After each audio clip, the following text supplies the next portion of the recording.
It's lovely to meet the community that works here in the office. I haven't been here for some time. As you say, I come from Limerick, down the road. I lived in a place called Ballinacurra, which is the town of the swamp there. It's near the Jesuit school. I went to school there in the Crescent. And I spent much of my time on the Shannon River, which is down the path from us. So I've been all my life working in the, if you like, living in the environment and where people have valued the landscape. So I grew up there with many of the Jesuits who had an interest and a great energy to go out and see places and do things. So I suppose at the age of 17 actually, I left.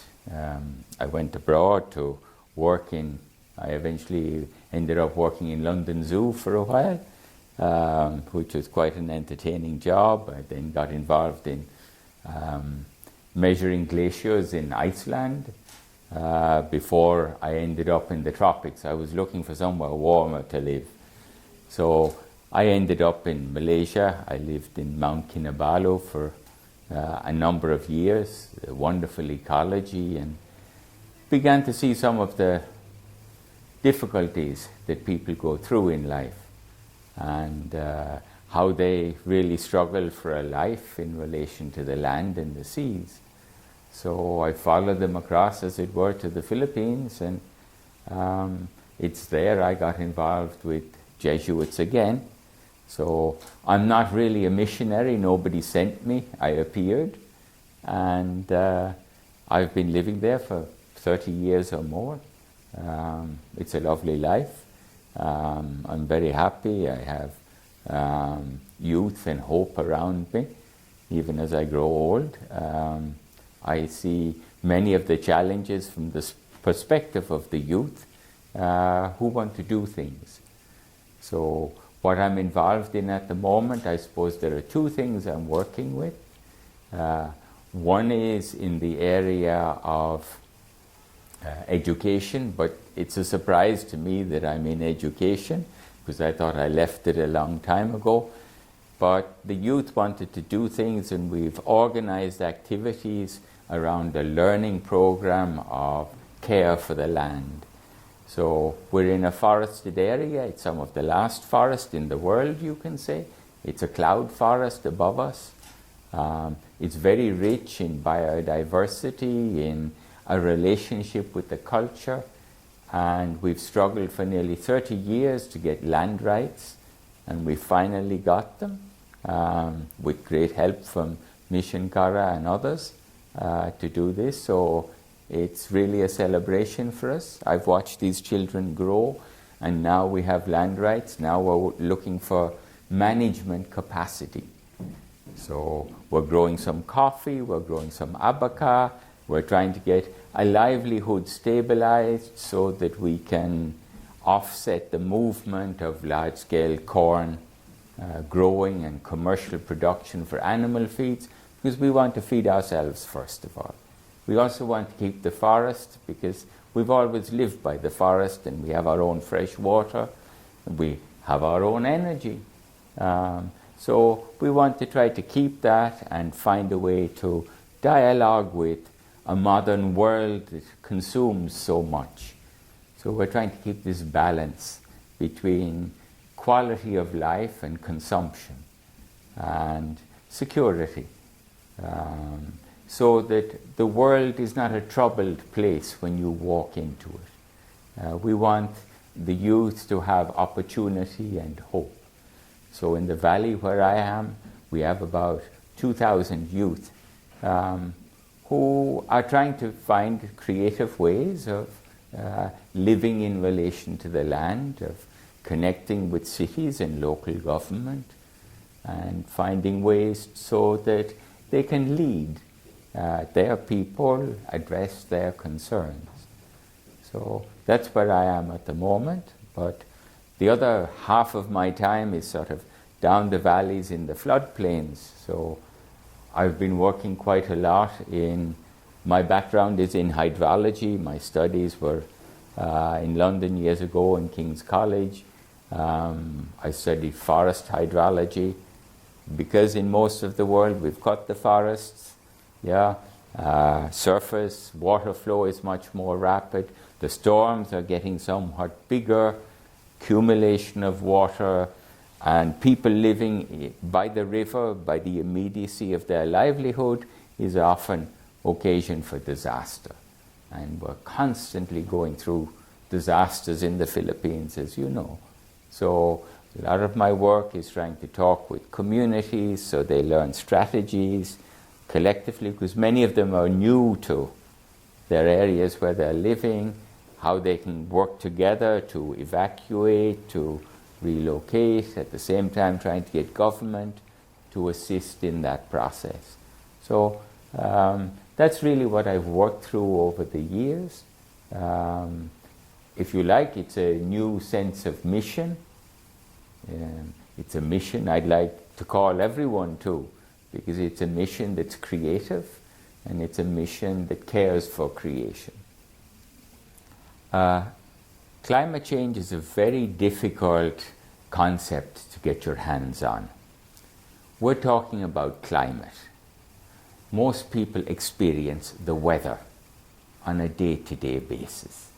And it's sunny today or it's rainy today. Climate is overall, it's not just even the seasonality, but what are the cumulative weather patterns and activities. And naturally, these shift over time. But we're moving into bigger shifts than are simply the natural dynamic. And because we're also having so much influence on the land surface, also on the seas, these changes are interacting. And now, in a sense, we are in control. We certainly find ourselves in the driving seat of this planet spinning around the sun. And it's the only planet we know. And it holds the only vision we have. And we have to put this together in a way that's life for all. We're no longer talking about the life of an economy. Remember that this echo comes from both ecology, and the two words we've got from it are ecology and economy. It's a home and how we manage that home. And that home is a home to all life, not just our life. So it's not just an economic growth pattern we're after. We're after a social pattern as well, where people are included in the economy. Most of the people I live with are excluded from the economy. And because the economy wants to control everything that physically is out there, we're even being pushed further and further away. So this commodification of water, commodification of minerals, of forests, where we are allowed to consume everything, but do not recognize how things fit together out there. This is very disturbing. So how do we learn to have an economic growth, to have a lifestyle that helps us live within this and allow others to participate? A good third of the world don't participate in our economy. They cannot buy and drive the growth rate up in the economy. They don't have any purchasing power. Why? Because they're not allowed to own anything. They don't have a livelihood. How can they have a lifestyle? So we're challenged to get these working together. I think in today's world, the modern world, the city world, we're learning that we need a lifestyle that in one sense is a little bit more relaxed, is a little more simpler. Our lives have become very complicated with so many things to do. with information movement. We can be contacted at any point of day or night. And the workload builds up, but not necessarily the quality of what we relate over. Actually, visiting Dublin is a lovely experience because there's a pace in Dublin. It's not the pace that I'm used to. But one of the things I love to do, either early morning, though it's cold at this time of the year, or in the afternoon, is walk along the Dodder River. I think this is one of the gems of Dublin. I love the parks, Phoenix Park and all around, but I love the Dodder because it's life flowing. And I see families out there with their young ones on the back of bicycles or kicking a ball, out with the dogs for a walk, often older people. We still know how to enjoy the simplicity of life, where we don't have to pay anything. Yeah, we can breathe the air, we can feel free, we can see the water flow, the buds are coming out, and we can appreciate a relationship with the land. So the Dodder, runs for miles. I've walked miles on every side of the Dodder. And now is a terrific time in the year, of everything breaking open. So I think, a little bit more time down the Dodder or down the two canals gives us a relaxation, that we learn something of a quality and a relationship. So I don't think we've lost that in Ireland. It's lovely to have it, and there are many other places people go. But it's important to keep this in, our weekly, seasonal life, and to have a time of gratitude.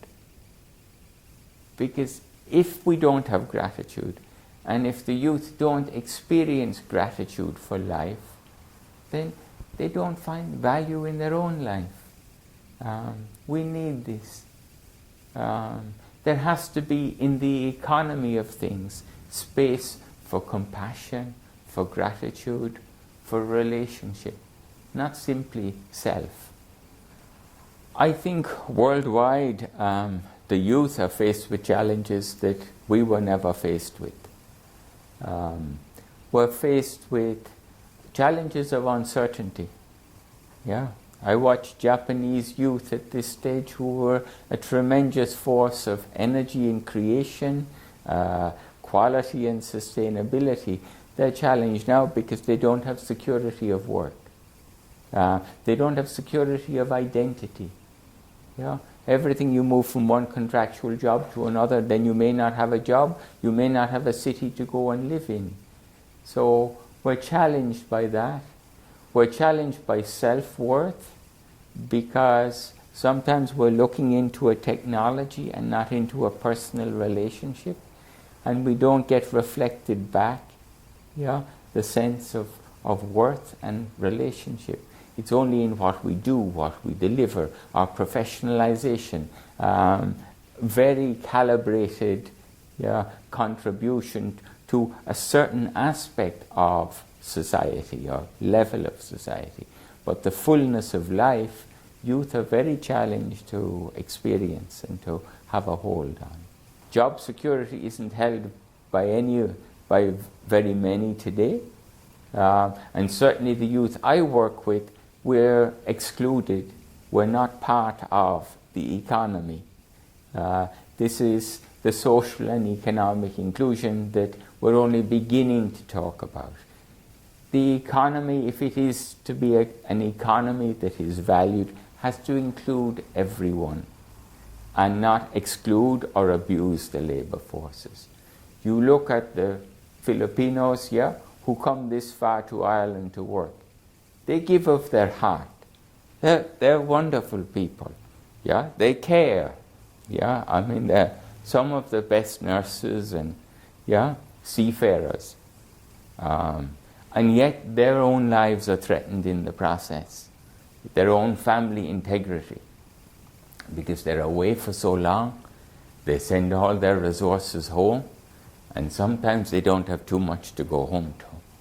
So we've got to care a little more. Yeah, we all know the sweatshop stories. We all know the migrants. Yeah, and fine if they're on TV or out there, we care for them. But sometimes when we come across them in our own society, we still want distance from them.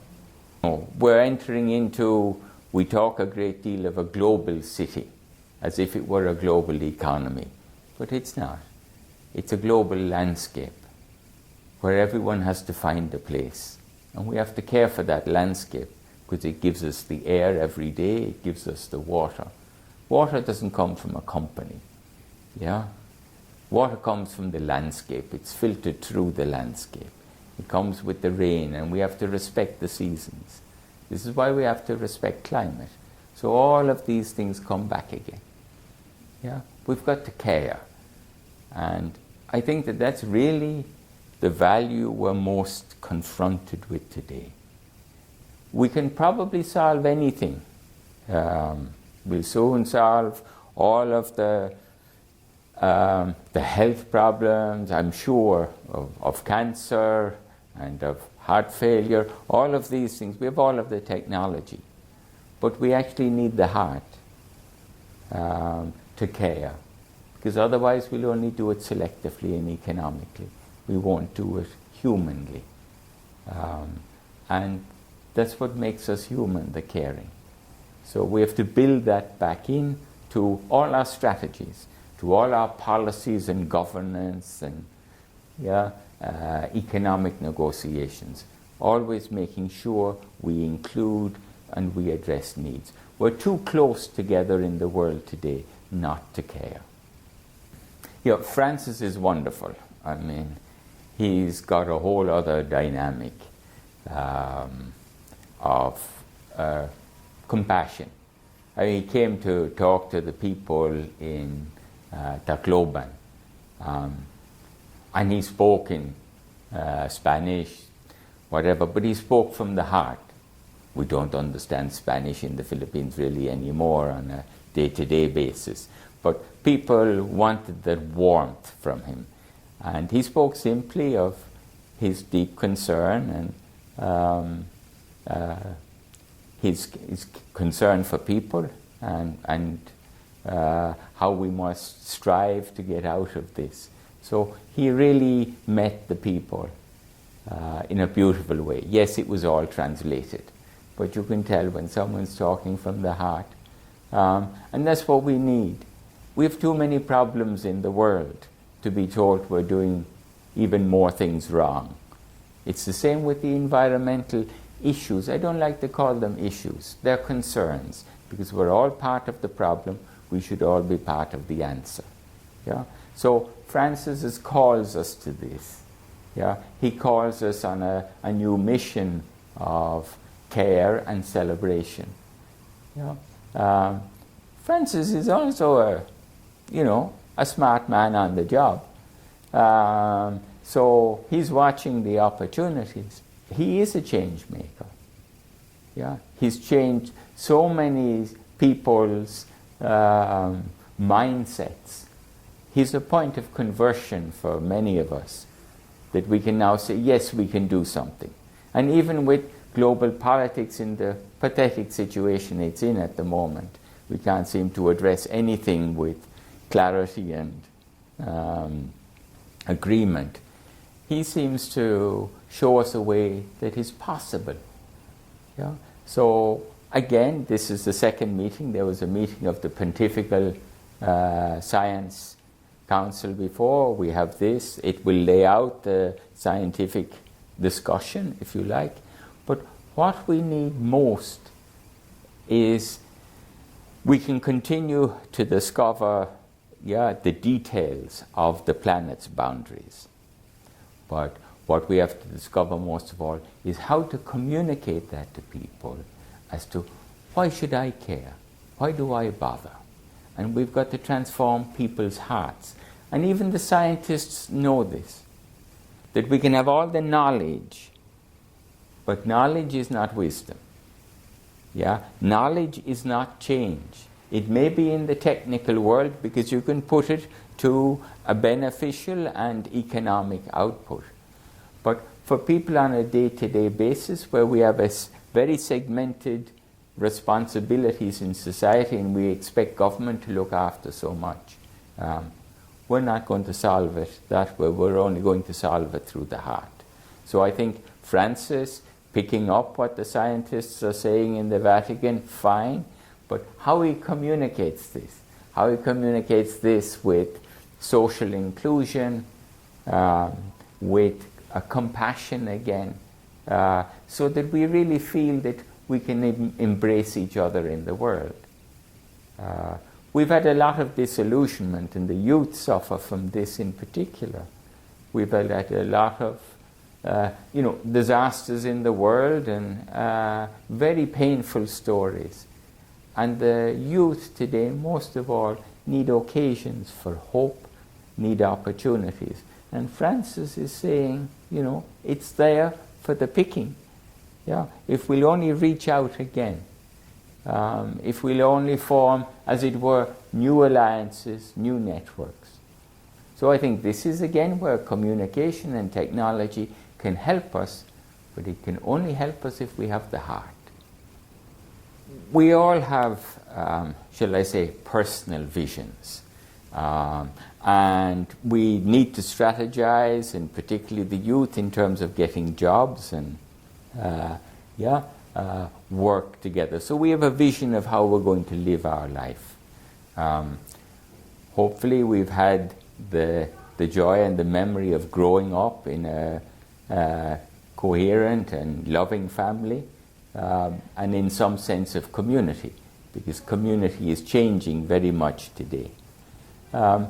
If we have this, perhaps we have the opportunity then to look more broadly, because we need a vision of the world that embraces us and which we do not simply control.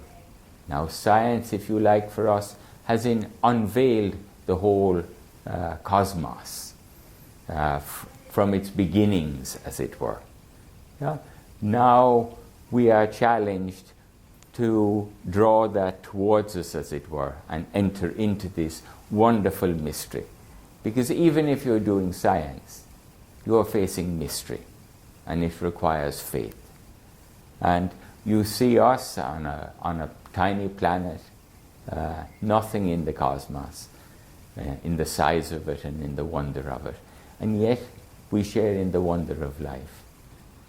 So it's a vision of the cosmos that gives life, and we're at the center of that life. And we are now in the control of that life. So we have to have a vision that includes all life. I talk about Cosmovision in a way because none of the words we have in English really suit the challenge of today. We talk of ecology, and people think we're talking about the science, of ecosystems. Yes, but the human is part of that ecosystem, and we haven't worked that out yet.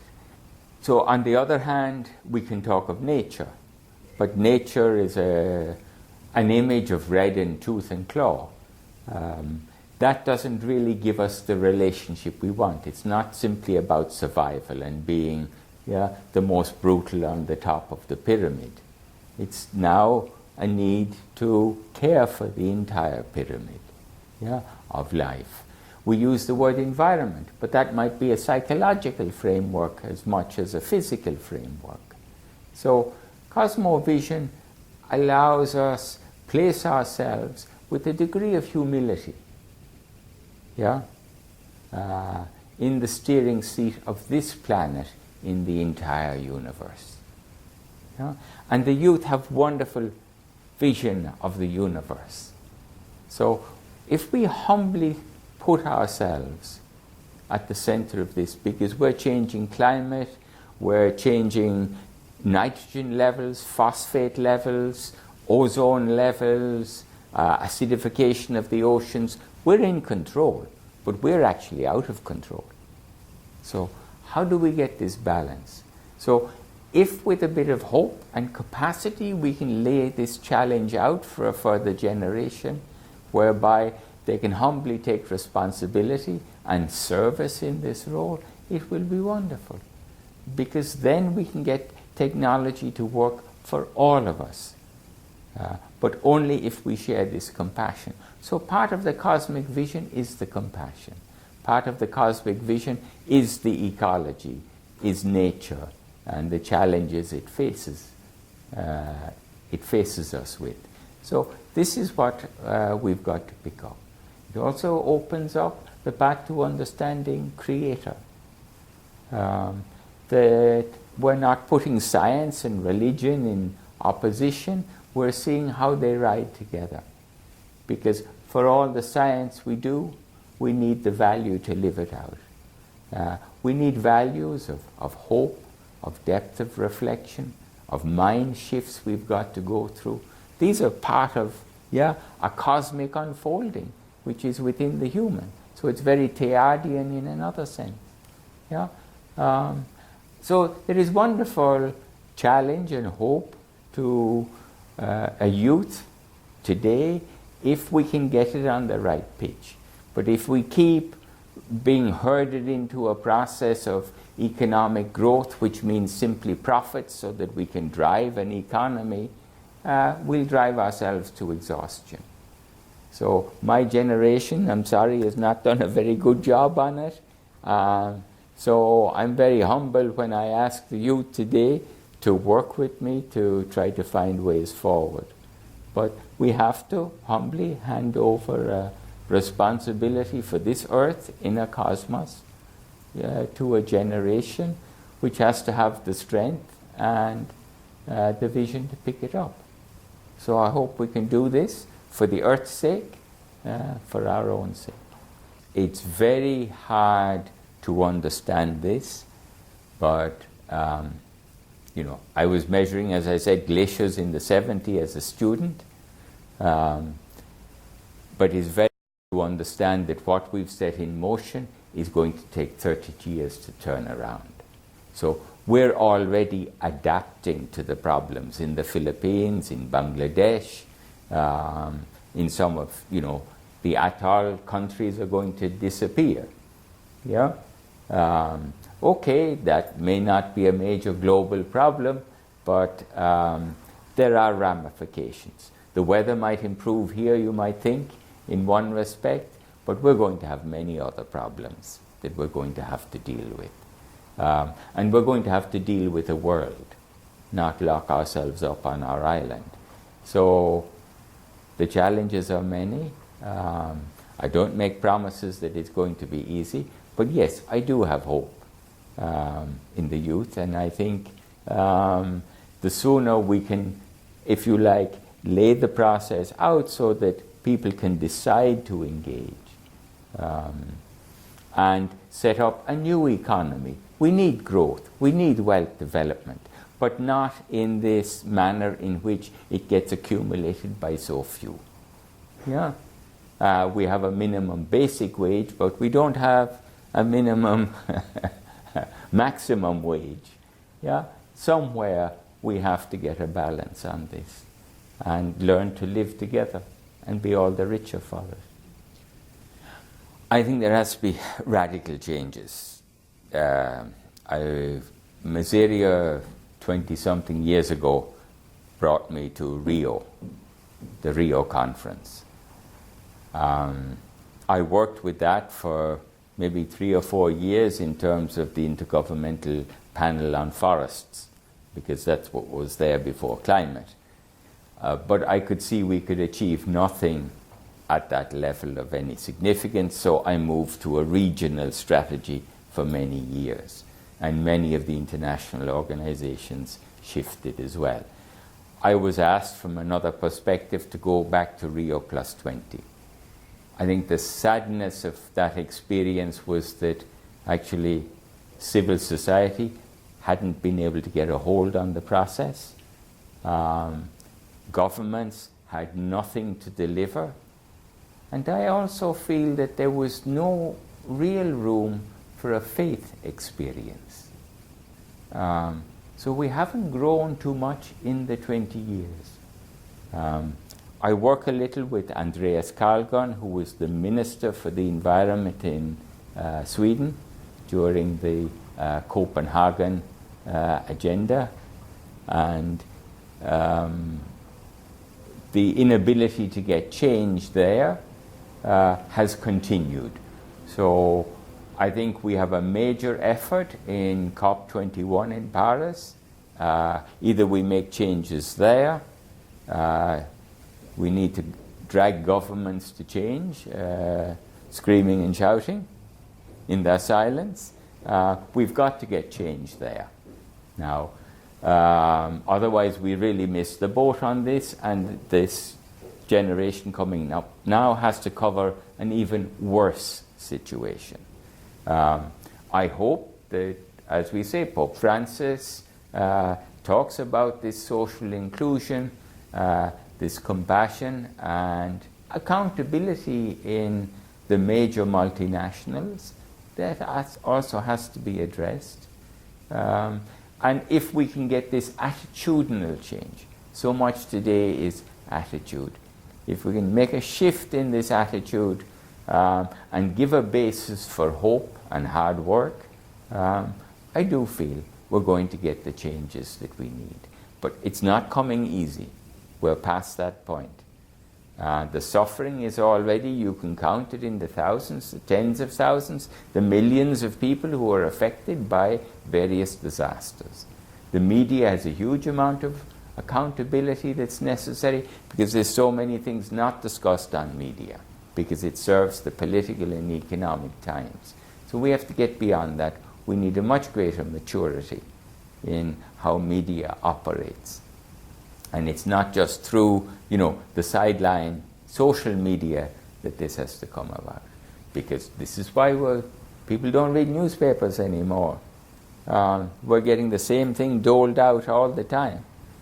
But it's also not good, because social media can be too selective, and you can miss also the bigger picture in that way.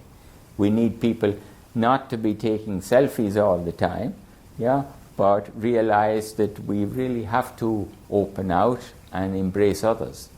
And that's where we'll find the self.